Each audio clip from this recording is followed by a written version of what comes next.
रेगिस्तान की खामोशी में सबसे बड़ा खतरा जंगली जानवर नहीं थे, बल्कि वो इंसान थे जो सोने के एक टुकड़े के लिए एक दूसरे की जिंदगियां खत्म करने को तैयार थे। अब सैम के साथ भी वही होने वाला था जिसका वो तस्वर भी नहीं कर सकता था। हमारी आज की फिल्म की शुरुआत सैम नाम के एक शख्स से होती है जो ट्रेन में सफर कर रहा था। इसकी जिंदगी बहुत खराब चल रही थी और हर जगह से मुश्किलात का सामना था। वो एक सुनसान, गर्म और रेगिस्तान जैसे शहर जा रहा था जहाँ इसे नई नौकरी शुरू करनी थी। ट्रेन में वो अकेला बैठा खाना खा रहा था, जबकि सामने एक औरत अपने बच्चे के साथ बैठी होती है। जब सैम स्टेशन पर पहुंचता तो पूरी जगह सुनसान होती है। हालांकि कंपनी ने कहा था कि रिक नाम का एक आदमी इसे लेने आएगा। सैम इधर उधर देखता है तो इसे एक कमरे में एक आदमी बैठा नजर आता है। वो इससे बात करने की कोशिश भी करता है, मगर वो आदमी इसे मुकम्मल नजरअंदाज कर देता है। सैम पूछता है कि वॉशरूम का है, तो वो सिर्फ हाथ से इशारा करता है। सैम को इसकी हरकत पर गुस्सा तो आता है, मगर वो खामोश रहता है और वॉशरूम चला जाता है। जैसे ही वो बाहर निकलता है एक आवाज आती है, जल्दी निकलो भाई, यहाँ पानी भी पैसों का है। असल में यही रिक था जो सैम को कंपनी तक ले जाने वाला था। फिर दोनों गाड़ी में बैठकर कंपनी की तरफ रवाना हो जाते हैं। रास्ते में रिक कहता है कि इसे $300 देने होंगे। सैम हैरान होकर कहता है कि कंपनी तो $200 बताए थे। रिक गुस्से से जवाब देता है, अगर 300 दे सकता है तो ठीक, वरना उतर जाओ। सैम मजबूरी में मान जाता है क्योंकि इसके पास कोई और रास्ता ना था। कुछ देर बाद गर्मी बहुत ज्यादा हो जाती है। सैम एसी चलाने की कोशिश करता है, मगर रिक फौरन इसे गुस्से में आकर कहता है कि इसे हाथ मत लगाना वरना इंजन खराब हो जाएगा।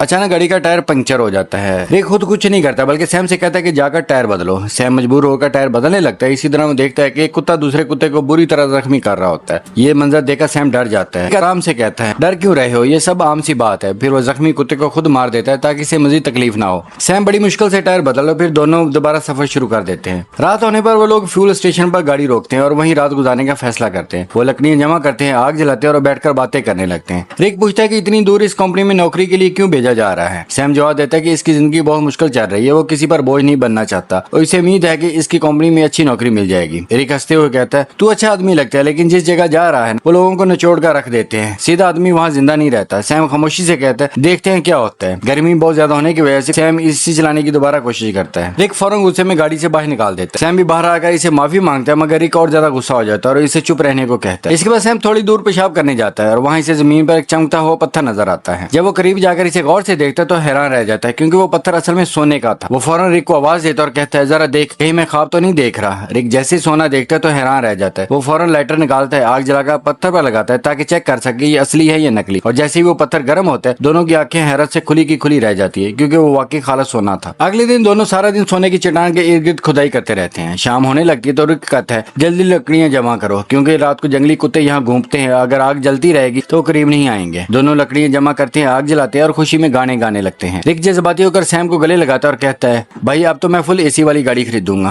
रात को दोनों बैठकर प्लान बनाते हैं। सैम कहता है वो सोने की निगरानी करेगा। रिक बोलता है कि ये रेगिस्तान है, यहाँ हर तरफ खतरा है, अकेला रहना आसान नहीं होगा। सैम जवाब देता है, तुम मेरी फिक्र मत करो, मैं संभाल लूंगा। रिक मजाक में कहता है, वैसे भी तू चोर लगता है, कहीं सोना लेकर भाग न जाना। सैम हंसते हुए कहता है कि वो सिर्फ सोने का ख्याल रखेगा। अगली सुबह दोनों राशन तकसीम करते हैं। रिक सैम को एक सैटेलाइट फोन देता है ताकि दोनों राब्ते में रह सके।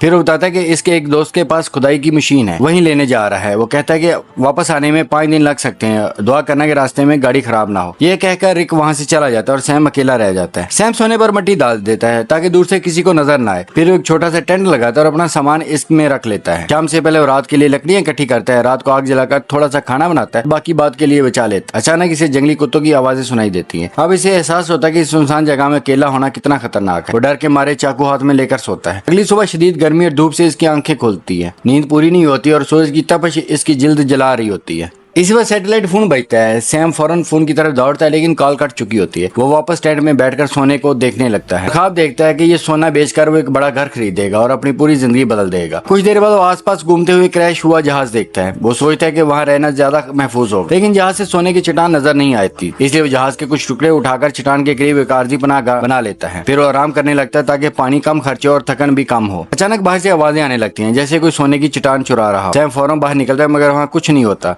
चट्टान वैसी ही पड़ी होती है। तब इसे एक ख्याल आता है कि क्यों ना सोने का एक टुकड़ा तोड़ लिया जाए। वो पत्थर उठाकर चट्टान पर मारना शुरू करता है और आखिरकार एक बड़ा सोने का टुकड़ा निकाल लेता है। वो खुशी से इसे साफ करके अपने पास रख लेता है। इसी दौरान रिक की कॉल आती है। सैम गुस्से में कहता है, यार कहाँ रह गया है, सूरज ने मेरा बुरा हाल कर दिया है। रिक जवाब देता है कि गाड़ी का इंजन खराब हो गया था, इसलिए देर हो रही है। वो माजरत करते हुए कहता है कि खुदाई वाली मशीन बहुत सुस्त है और इसे पहुंचने में अभी वक्त लगेगा। अब सैम की हालत खराब होने लगती है। भूख, प्यास, गर्मी ने इसे बहुत कमजोर कर दिया था। ऊपर से हर वक्त जंगली जानवरों का खौफ भी था। कुछ देर देर बाद वो देखता है कि दूर सड़क पर एक गाड़ी जा रही है। वो सोचता है क्यों ना सोने का एक टुकड़ा लेकर यहाँ से निकल जाए। इतना सोना भी इसकी जिंदगी बदलने का काफी था, लेकिन जरा सोने की लालच इसे रोक लेती है। अगर वो चाहता तो एक टुकड़ा लेकर आराम से वापस जा सकता था, मगर लालच इसे वहीं बांध कर रख देता है। शाम होने से पहले वो दोबारा लकड़ियां जमा करने लगता है, लेकिन अचानक एक जबरदस्त रेत का तूफान आ जाता है। वो भागकर टेंट की तरफ जाता है, मगर तूफान इसका टेंट उड़ा देता है। सैम जान बचाने के लिए इधर उधर भागता, लेकिन इसी दौरान एक दरख्त इसके ऊपर गिर जाता है। तूफान खत्म होने के बाद खुद को मिट्टी में दबा हुआ पाता है। सबसे खौफनाक बात यह थी कि लकड़ी का एक बड़ा टुकड़ा इसके पेट के आर पार हो चुका था। लेकिन हैरत की बात यह थी कि इतनी बुरी हालत में भी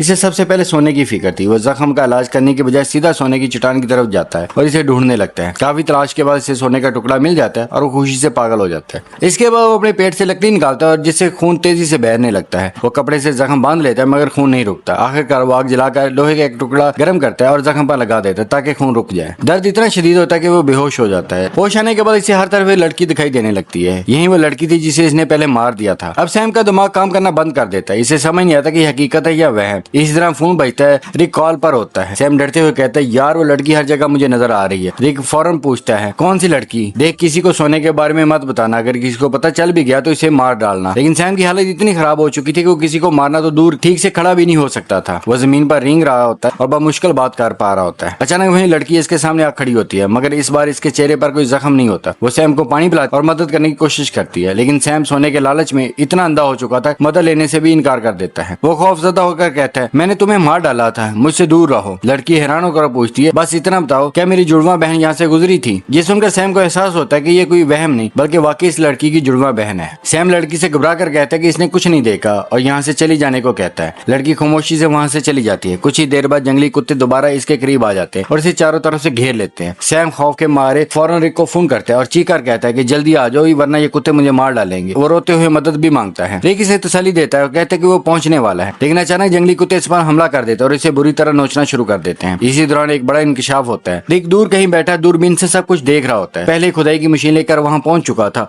और सिर्फ इस लम्हे का इंतजार कर रहा था कि सैम मर जाए ताकि वो सारा सोना अकेला ले सके। रिक मजे से उठता है और देखता है कि कुत्ते सैम को घसीट कर ले जा रहे हैं। सैम आखिरी लम्हे तक भी सोने की तरफ देख रहा होता है। बिलहाल जंगली कुत्ते सैम को मार देते हैं। रिक को यकीन हो जाता है कि सैम मर चुका है, इसलिए वो गाड़ी लेकर सोने की तरफ आ जाता है। लेकिन जैसे ही सोने तक पहुंचता है, अचानक एक तीर आकर सीधा इसके सीने में लगता है और वहीं गिरकर मर जाता है। ये तीर चलाने वाला कोई और नहीं बल्कि इसी लड़की की जुड़वा बहन होती है जिसे सैम ने पहले मारा था। आखिरकार लालच ने सब कुछ खत्म कर दिया। सैम भी, रिक भी और इनकी बनाई हुई पूरी कहानी भी। पीछे बचा तो सिर्फ वो सोना था जिसने सब कुछ शुरू किया था।